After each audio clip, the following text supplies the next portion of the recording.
Hello friends, BPSC TRE 2.0 के examination अभी चल रहे हैं।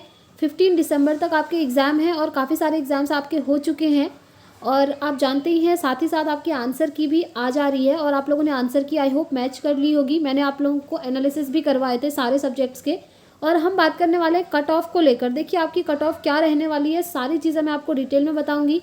चाहे आप जनरल कैटेगरी से हो, एससी हो, एसटी हो, ईडब्ल्यूएस, ईबीसी, मेल फीमेल, सभी के बारे में हम डिटेल से जानने वाले हैं कि कट ऑफ कितनी रहने वाली है। उसके अकॉर्डिंग अगर आपके मार्क्स उनके बीच में लाई करते हैं तो आपको समझ आ जाएगा कि आपका सिलेक्शन होगा या फिर नहीं होगा। सारे सब्जेक्ट्स की बात करेंगे फ्रेंड्स हम, हिंदी, इंग्लिश, मैथ, जितना भी है, साइंस वगैरह। तो चलिए स्टार्ट करते हैं। और फ्रेंड्स ये जानने से पहले आपको एक इन्फॉर्मेशन देनी है। देखिए क्वेश्चन ऑब्जेक्शन की डेट आज लास्ट है। आप जानते ही हैं बहुत सारे आंसर्स ऐसे आंसर की में दिए हैं जो कि गलत हैं। तो बीपीएससी ने अभी जो है लिंक को ओपन करा है और आप क्वेश्चन के लिए ऑब्जेक्शन कर सकते हैं। अगर आपको लग रहा है कि आपने सही किया है बट उनकी तरफ से वो गलत दिया गया आंसर की में, तो आप ऑब्जेक्शन कर लीजिए। ऑब्जेक्शन की डेट इन्होंने दी है 11 दिसंबर से लेकर के 13 दिसंबर तक। आज लास्ट डेट है, ऑब्जेक्शन कर लीजिएगा अगर आपको लग रहा है तो। अभी आप ऑब्जेक्शन करेंगे तो आपको कोई भी फ़ी पे नहीं करनी है फ्रेंड्स, ये सबसे अच्छी बात है। बट अगर अभी आप ऑब्जेक्शन नहीं करते हैं और बाद में बीपीएससी द्वारा ऑब्जेक्शन की डेट आगे बढ़ाई जाएगी तो आपको 500 रुपीज़ फ़ी भी लग जाएगा। इससे अच्छा है अभी फ्री में आपका हो जाएगा, देख लीजिए, ऑब्जेक्शन कर लीजिएगा, ठीक है। तो चलिए स्टार्ट करते हैं। अब हम बात कर लेते हैं कट ऑफ के ऊपर। तो फ्रेंड्स ये आप देख पा रहे होंगे स्क्रीन में, यहाँ पर पदों की संख्या आपको डिटेल में दी है, 6 to 8 की भी और 9 10th की भी। तो हम दोनों की ही बात करने वाले हैं कट ऑफ के बारे में। तो कट ऑफ जो है फ्रेंड्स आपकी डिपेंड करती है नंबर ऑफ़ वैकेंसीज़ पर, यानी कि पदों की संख्या कितनी है इस चीज़ पर डिपेंड करती है। इसलिए सबसे पहले हम पदों की संख्या देख लेते हैं, उसके बाद मैं आपको कट ऑफ बताऊंगी 1 by 1। तो चलिए सबसे पहले हम 9 10th का देख लेते हैं फ्रेंड्स। ये है 9 10th का। तो माध्यमिक विद्यालय वर्ग 9 से 10 तक के विद्यालय अध्यापकों के लिए कुल पद आपके कितने हैं? 18,877, ठीक है। इतने पदों पर आपकी पोस्टिंग होने वाली है। तो यहाँ पर सब्जेक्ट वाइज इन्होंने सारा दिया हुआ है, आप देख सकते हैं। सबसे पहले यहाँ पर हिंदी सब्जेक्ट का है। देखिए मैं आपको टोटल पोस्ट बताते हुए चलूँगी। तो हिंदी सब्जेक्ट में जो मेल कैंडिडेट हैं उनकी टोटल पोस्ट है 3,423 और जो फीमेल हैं उनकी पोस्ट हैं हिंदी में टोटल 11,165, ठीक है। इसी तरीके से इंग्लिश सब्जेक्ट अगर आप देखते हैं तो मेल कैंडिडेट्स की 3,465 हैं टोटल पोस्ट और इधर जो फीमेल हैं उनकी है 1,185 सीट, ठीक है। ये हिंदी और इंग्लिश का हो गया। उसके बाद आगे बढ़ते हैं, और सब्जेक्ट्स का भी यहाँ पर इन्होंने मेंशन किया हुआ है। देखिए विज्ञान, गणित, सामाजिक विज्ञान, संस्कृत, उर्दू, अरबी, फारसी, बांग्ला, ललित कला, नृत्य, शारीरिक शिक्षा, मैथिली, संगीत, ये टोटल इनका इन्होंने दिया है। टोटल पद यहाँ पर लिखे हैं और किस कैटेगरी में कितनी पोस्ट हैं यहाँ पर वो भी मैंशनड है। तो मैं आपको मोटा मोटा टोटल पोस्ट बताते हुए चलूँगी। तो यहाँ पर साइंस की अगर हम बात करें तो टोटल यहाँ पर पोस्ट हैं आपकी कितनी? 2,320, ठीक है, मेल कैंडिडेट की। और फीमेल्स की बात करें तो यहाँ पर टोटल है 786 पद। ऐसे ही मैथ्स का देख लीजिए, यहाँ पे दिया है 2,206 है अनारक्षित का यूआर और इधर फीमेल का है 759 पोस्ट। सामाजिक विज्ञान में है 1,922 और इधर फीमेल्स के लिए है 652। इस तरीके से सारे सब्जेक्ट्स का यहाँ पर दिया हुआ है। ओवरऑल मैं आपको बता देती हूँ ओवरऑल यहाँ पर कितनी पोस्ट हैं। ओवरऑल अगर हम बात करें तो अनारक्षित की हैं 7,534, आर्थिक रूप से कमजोर वर्ग की हैं 1,871, अत्यंत पिछड़ा वर्ग की हैं 3,414, पिछड़ा वर्ग की हैं 2,277, अनुसूचित जाति की हैं 3,021। उसके बाद पिछड़े वर्ग की महिलाओं की हैं 545 और टोटल पद हो गए 18,877, ठीक है। तो आई होप आप लोगों को ये क्लियर हो गया होगा कि पोस्ट आपकी किस तरीके से रहने वाली है। तो ये आपकी पोस्ट की डिटेल है 9 10th की। और अगर हम 6 to 8 का देखें तो यहाँ पर 6 to 8 का भी दिया है। मैथ्स एंड साइंस में आप देख लीजिए। चलिए मैं आपको टोटल बता देती हूँ। यहाँ पर टोटल पोस्ट हैं आपकी 31,982, ठीक है। यहाँ पर आपकी जो है वैकेंसी आई है और यहाँ पर आपका सिलेक्शन होना है। तो अब हम बात करेंगे फ्रेंड्स कट ऑफ के बारे में। तो देखिए कट ऑफ जानने के लिए एक चीज़ और जानना ज़रूरी है। मैथ्स और साइंस सब्जेक्ट की अगर हम बात करें फ्रेंड्स तो ये सबसे ज़्यादा टफ पूछा गया था। उसके बाद आपका एसएसटी आता है और हिंदी की भी हम बात करेंगे। तो देखिए अगर हम कंपैरिजन करें तो सबसे ज़्यादा मैथ साइंस वाला ही आया था 6 to 8 का, जो कि बहुत ज़्यादा टफ था, क्योंकि यहाँ पर जो मैथ्स पूछी थी फ्रेंड्स वो काफ़ी कैलकुलेशन बेस्ड थी, बहुत ज़्यादा टाइम टेकिंग थी, इसलिए इसमें आपकी कट ऑफ जो है ज़्यादा नहीं जाएगी, कम जाएगी। बट हाँ, जो सब्जेक्ट आपका ईजी रहा होगा ना, जैसे हिंदी में कह रहे हैं स्टूडेंट की हिंदी का पेपर बहुत अच्छा आया था, अगर पेपर अच्छा है, ईजी है, दैट मीन्स वहाँ पर कट ऑफ सबसे ज़्यादा हाई जाने वाली है।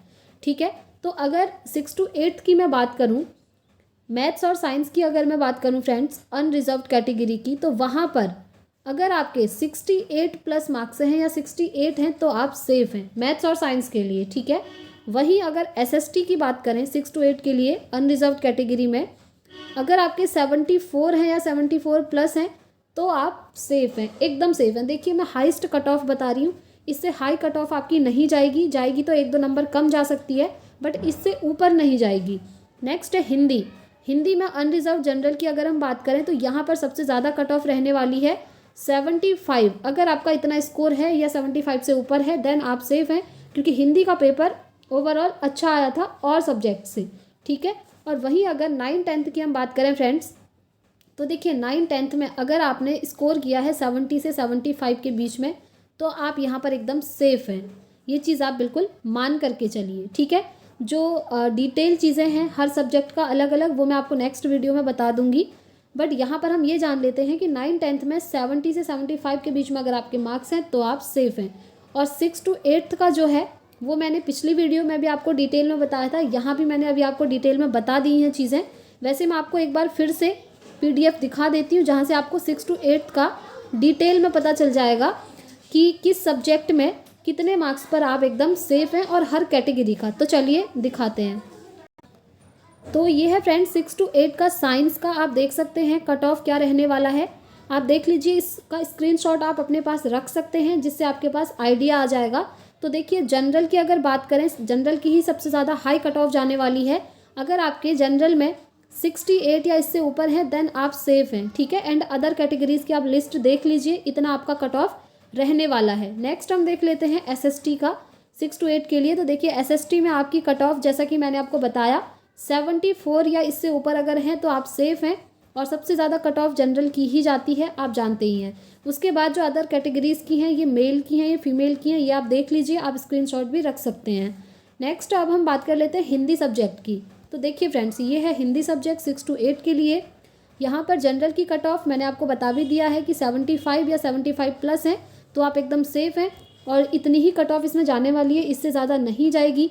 बहुत सारे लोग आपको बता रहे हैं 80 चली जाएगी, हो सकता है 80 जाए, ठीक है, हो सकता है 80 जाए मे बी, बट उससे ऊपर तो आपकी नहीं जाएगी। बट बहुत सारे लोग बोल रहे हैं 85 भी जा सकता है हिंदी में, तो इतना नहीं जाएगा फ्रेंड्स, क्योंकि आपकी जो कट ऑफ है वो 120 से बनने वाली है, 150 से थोड़ी बनेगी। तो 120 से 80 मार्क्स लाना मतलब काफ़ी अच्छा है, बहुत अच्छा है, वो भी बीपीएससी जैसे एग्ज़ाम में जो कि काफ़ी टफ आपसे पूछा जा रहा है। तो यहाँ पर आप देख सकते हैं हर कैटेगरी का general, OBC, EWS, BC, EBC, SC, ST, ये मेल कैटेगरी की है कट ऑफ, और ये फीमेल कैटेगरी की कट ऑफ लिस्ट है। आप चाहें तो इसका भी स्क्रीनशॉट रख सकते हैं। तो देखिए हमने 6 to 8 की बात तो करी, अब बचा 9-10 का जो ऐसे ही डिटेल है ना फ्रेंड्स सब्जेक्ट वाइज, वो मैं आपको नेक्स्ट वीडियो में बता दूंगी। इसी तरीके का आपको PDF मिल जाएगा जहाँ पर सारे सब्जेक्ट्स इसी तरीके से मेंशन रहेंगे, मैथ्स का, साइंस का, सोशल साइंस का, हिंदी का, सारे सब्जेक्ट्स का वो PDF आपको नेक्स्ट वीडियो में मिल जाएगा। बट हाँ 9-10 में एक चीज़ याद रखिए, अगर आपका 70 से 75 के बीच में स्कोर बन रहा है तो आपको टेंशन लेने की बिल्कुल भी ज़रूरत नहीं है, आपका सिलेक्शन आराम से हो जाएगा। ठीक है, तो ये थी फ्रेंड्स कट ऑफ की बात। अब देखिए कुछ चीज़ें और हैं जो कि आपको जाननी बहुत ज़रूरी हैं। जिन भी स्टूडेंट्स के मार्क्स इन कट ऑफ के बीच में बन रहे हैं, जिनका सिलेक्शन डन होने वाला है, उनका जो है डॉक्यूमेंट वेरिफिकेशन भी बहुत जल्द हो जाएगा फ्रेंड्स। अभी डॉक्यूमेंट वेरिफिकेशन की डेट नहीं आई है, बट डेट भी आ जाएगी, इसलिए डेट आने से पहले पहले आप अपने सारे डॉक्यूमेंट्स रेडी कर लीजिए। आपका जो चरित्र प्रमाण पत्र है, काफ़ी चीज़ें मांगी जाती हैं, वो सब आप रेडी रख लीजिए, ताकि जैसे ही डॉक्यूमेंट वेरिफिकेशन की डेट आए आप आराम से फटाफट से अपना आराम से डॉक्यूमेंट वेरिफिकेशन करवा लें। ठीक है, और एक चीज़ और है फ्रेंड्स, डीवी नहीं, कट ऑफ मार्क्स को लेकर के देखिए, जिन स्टूडेंट्स के सेम मार्क्स होंगे उनको कैसे सिलेक्शन मिलेगा, यहाँ पर उनके लिए क्या होगा, ये चीज़ मैं आपको क्लियर कर देती हूँ। टाई ब्रेकर के अकॉर्डिंग ही आपका उसके बाद चयन होगा। अगर कोई स्टूडेंट्स ऐसे हैं जिनके मार्क्स जो है सेम है, तो टाई ब्रेकर का रूल लगेगा यहाँ पर सबसे पहले क्या होगा, आपका मेन सब्जेक्ट में मार्क्स देखे जाएंगे। अगर मार्क्स इक्वल हैं तो उसके बाद आपका लैंग्वेज का देखा जाएगा। कौन सा लैंग्वेज? जो 30 मार्क्स का आपका है, जस्ट क्वालिफाइंग नेचर का, जिसमें पास होने के लिए 9 मार्क्स आपको चाहिए थे, हिंदी और इंग्लिश का। फिर आपका ये लैंग्वेज वाला देखा जाएगा, ठीक है। लैंग्वेज में किसके मार्क्स ज़्यादा हैं। अगर लैंग्वेज में भी 2 लोगों के मार्क्स एक जैसे आ गए, फिर क्या करेंगे, फिर उनका जो है DOB देखा जाएगा, यानी कि डेट ऑफ बर्थ देखा जाएगा, ठीक है। डेट ऑफ बर्थ के अकॉर्डिंग फिर उनका चयन होगा। तो इसीलिए, और अगर डेट ऑफ बर्थ भी सेम हो रहा है तो फिर क्या होगा पता है, जो नेम की स्पेलिंग है, अल्फ़ाबेट्स हैं, अल्फ़ाबेटिकली नेम के अकॉर्डिंग फिर उस एक अभ्यर्थी का वहाँ पर सिलेक्शन होगा। ये है आपका टाई ब्रेकर का रूल कि यहाँ पर आपके डेट ऑफ बर्थ के अकॉर्डिंग सिलेक्शन होगा, अगर किसी स्टूडेंट्स के इक्वल मार्क्स आ जाते हैं तो ये चीज़ें आपको पता होनी चाहिए, क्योंकि हो सकता है कुछ स्टूडेंट्स के इक्वल मार्क्स आ गए और आपको पता चल रहा है कि मेरे भी उसके बराबर हैं, बट मेरा सिलेक्शन क्यों नहीं हुआ। तो ये रूल है फ्रेंड्स, नोटिस ऑलरेडी निकाला था अतुल प्रसाद जी ने, वो चीज़ मैंने आपके साथ पहले भी शेयर करी थी। तो इसी के अकॉर्डिंग बाद में आपका चयन होगा, ठीक है। तो ये सारी चीज़ें मैंने आप लोगों के साथ डिस्कस कर ली फ्रेंड्स। आई होप आपको वीडियो पसंद आई होगी। इस वीडियो में इतना ही रखते हैं, नेक्स्ट वीडियो में हम 9th-10th का डिटेल में ऐसे ही कट ऑफ PDF देखेंगे, ठीक है। इस वीडियो में इतना ही रखते हैं, मिलते हैं नेक्स्ट वीडियो में। Thanks for watching.